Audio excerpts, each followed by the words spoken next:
നമസ്കാരം, Tirurangadi today news അപ്ഡേറ്റിലേക്ക് സ്വാഗതം. സ്വർണ്ണവില കേട്ട് ഞെട്ടിയോ? എന്നാൽ എല്ലാവർക്കും സ്വർണ്ണം വാങ്ങാം.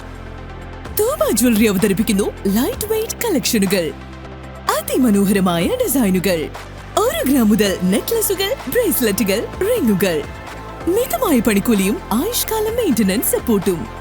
ഇനി എന്തിനു സ്വർണ്ണം വാങ്ങാൻ കാത്തിരിക്കണം? ചെമ്മാട് തോബ ജ്വല്ലറിയുടെ ഷോറൂം ഉടൻ സന്ദർശിക്കൂ. വാർത്തകൾ വിശദമായി.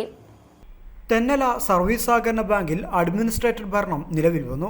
1929 ജനുവരി 31 മുതൽ പ്രവർത്തിക്കുന്ന തെന്നല ബാങ്കിന്റെ 1 നൂറ്റാണ്ട് കാലത്തെ ചരിത്രത്തിൽ ആദ്യമായാണ് ഡയറക്ടർ ബോർഡ് ഭരണം ഇല്ലാതെ അഡ്മിനിസ്ട്രേറ്റർ ഭരണം നടക്കുന്നത്. UDF കൈയാളുന്ന ബാങ്കിൽ വൻ സാമ്പത്തിക ബാധ്യതയെ തുടർന്ന് നിക്ഷേപകർ രംഗത്തെത്തുകയും തുടർന്ന് ഈ മാസം ബാങ്ക് ഭരണസമിതി രാജിവെക്കുകയും ചെയ്തിരുന്നു. ഇതിനു പിന്നാലെയാണ് അഡ്മിനിസ്ട്രേറ്റർ ഭരണം നിലവിൽ വന്നത്. തിരൂരങ്ങാടി അസിസ്റ്റന്റ് രജിസ്ട്രാർ ഓഫീസിലെ പരപ്പനങ്ങാടി സർക്കിൾ യൂണിറ്റ് ഇൻസ്പെക്ടറായ വിനോദാണ് രജിസ്ട്രാറായി ചുമതല ഏറ്റെടുത്തിട്ടുള്ളത്. Tirurangadi assistant registrar Ajinder Kumar, unit inspector Manoj മുതലായ മറ്റു ഏതാനും സഹകരണ വകുപ്പ് ഉദ്യോഗസ്ഥരും ചാർജ് ഏറ്റെടുക്കുന്ന വേളയിൽ സന്നിധരായിരുന്നു. 2023 പണം തിരികെ നൽകുന്നില്ലെന്ന് കാണിച്ച് നിക്ഷേപകർ പരാതിയുമായി രംഗത്ത് വന്നത്. ചികിത്സാ ആവശ്യങ്ങൾക്ക് പോലും നിക്ഷേപ തുക തിരിച്ചു നൽകാൻ ബാങ്ക് തയ്യാറായില്ല. മുസ്ലിം ലീഗ് നേതാക്കളുടെ ബിനാമികൾക്കും വ്യാജ പേരുകളിലും കോടിക്കണക്കിന് രൂപ ലോൺ അനുവദിക്കുകയും അവ തിരികെ ലഭിക്കാതാവുകയും ചെയ്തതോടെയാണ് ബാങ്ക് വൻ സാമ്പത്തിക തകർച്ചയിലേക്ക് പോയതെന്ന് നിക്ഷേപകർ പറഞ്ഞു. ബാങ്കിൽ 2003 മുതൽ വിവിധ സാമ്പത്തിക ക്രമക്കേടുകൾ നടന്നതായി പരാതിയുണ്ട്. ക്രമക്കേട് സംബന്ധിച്ച് 2 വിജിലൻസ് കേസും നിലവിൽ അന്വേഷണം പൂർത്തിയാക്കി തുടർ നടപടിയിലാണ്.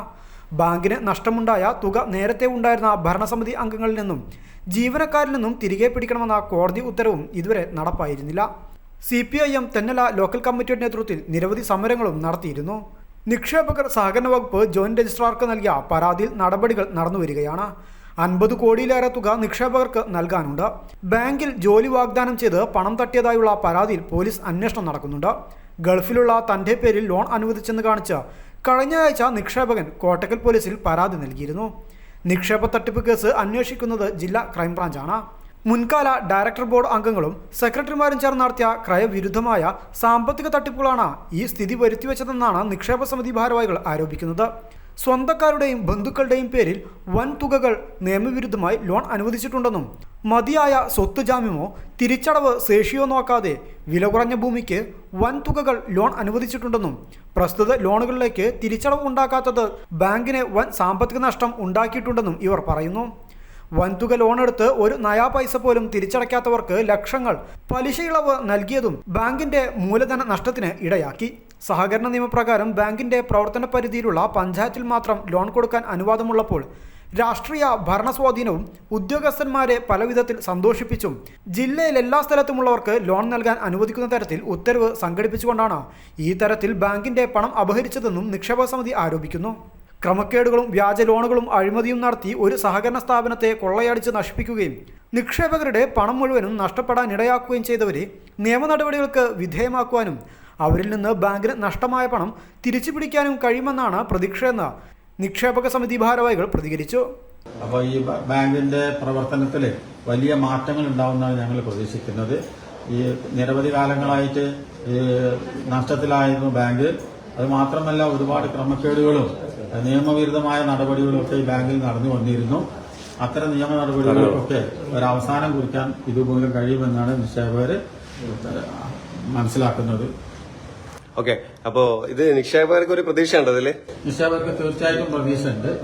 ഇനി ഈ ബാങ്കിൽ ഫണ്ട് എത്തിച്ചേരുക എന്നുള്ള ഒരു കടമ്പ കൂടി കടക്കാനുണ്ട്.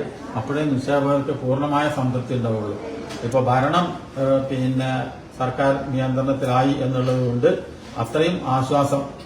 അത് ബാങ്കിന്റെ പ്രവർത്തനം ക്രമപ്രകാരവും ചിട്ടയോടെയും നടത്താൻ ഇതുകൊണ്ട് കഴിയുമെന്നാണ് ഞങ്ങൾ പ്രതീക്ഷിക്കുന്നത്. ഈ അഡ്മിനിസ്ട്രേറ്റർ വരാതിരിക്കാൻ വേണ്ടിയിട്ട് മുൻകാല ഭരണസമിതിക്ക് ചുക്കാൻ പിടിച്ചിരുന്ന ആൾക്കാർ ചില ശ്രമങ്ങൾ നടത്തിയിരുന്നു. അവരുടേതായ ആൾക്കാരെ വെച്ചുകൊണ്ട് ഒരു അഡ്മിനിസ്ട്രേറ്റീവ് കമ്മിറ്റി ഉണ്ടാക്കാൻ ശ്രമം നടത്തിയിരുന്നു. ഞങ്ങളതിന് ശക്തമായി എതിർത്തു. കാരണം എന്താണെന്ന് വെച്ചാൽ മുൻകാല ഭരണസമിതികളുടെ കാലത്ത് ഒരുപാട് കൃത്രിമങ്ങൾ നടത്തിയവരുമായി നേരിട്ട് ബന്ധമുള്ള വ്യക്തികളും കുടുംബാംഗങ്ങളും സുഹൃത്തുക്കളും ബന്ധുക്കളും ഒക്കെ ആയിട്ടുള്ളവരാണ് വീണ്ടും അഡ്മിനിസ്ട്രേറ്റീവ് കമ്മിറ്റിയിൽ വരുന്നത്. അവർ വന്നാൽ പഴയ കൃത്രിമങ്ങളൊക്കെ മറച്ചു വെക്കാനും മൂടി വെക്കാനും മാത്രമേ കഴിയുള്ളൂ. അതുകൊണ്ട് ഞങ്ങൾ അതിനെ എതിർത്തിരുന്നു. അപ്പൊ അവര് നിങ്ങളോടും നിക്ഷേപകരായ നിങ്ങൾ ഇതിൽ ക്ഷണിച്ചിട്ടുണ്ടായിരുന്നേ? നിക്ഷേപകരായ ഞങ്ങൾ ക്ഷണിക്കാന്ന് പറഞ്ഞാൽ ഞങ്ങൾക്ക് ഈ ബാങ്കിന്റെ ഭരണം പിടിച്ചെടുക്കുന്ന താല്പര്യമില്ലല്ലോ. അങ്ങനെ ക്ഷണിക്കേണ്ട കാര്യമൊന്നുമില്ല. ഞങ്ങൾക്ക് ബാങ്കിന്റെ ഭരണമല്ല ആവശ്യം, ഞങ്ങൾക്ക് ബാങ്ക് നന്നായി നടന്നു പോകുന്നുള്ളത് മാത്രമേ ഞങ്ങൾ ഉദ്ദേശിച്ചിട്ടുള്ളൂ. ഉദ്യോഗസ്ഥരെ സ്വീകരിക്കുന്നതിനും ഏതാണ്ട് 2 വർഷത്തോളമായി പ്രവർത്തനം നിലച്ച മട്ടിലായ ബാങ്കിന്റെ പ്രവർത്തനങ്ങൾ പുനരുജ്ജീവിപ്പിക്കുന്നതിനും നിയമപരമായി നടത്തുന്നതിനും പിന്തുണ പ്രഖ്യാപിക്കുന്നതിനായി നിക്ഷേപക സമിതിയുടെ 25ഓളം പ്രവർത്തകരും ചടങ്ങിൽ സംബന്ധിച്ചു. News bureau, Tirurangadi.